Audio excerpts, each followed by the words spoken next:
Motorcycle নিয়ন্ত্রণ হারিয়ে প্রাণ গেল দুই বন্ধুর, শোকে বাকরুদ্ধ স্বজনরা।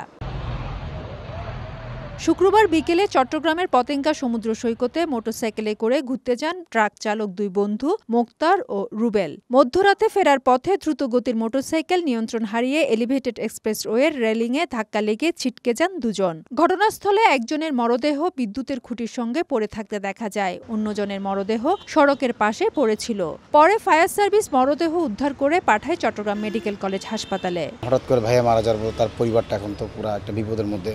নিহত রুবেলের দুই মেয়ে রয়েছে, দুজনেই স্কুল পড়ুয়া। অন্যদিকে মোক্তারের রয়েছে 1 বছর বয়সী একটি ছেলে সন্তান।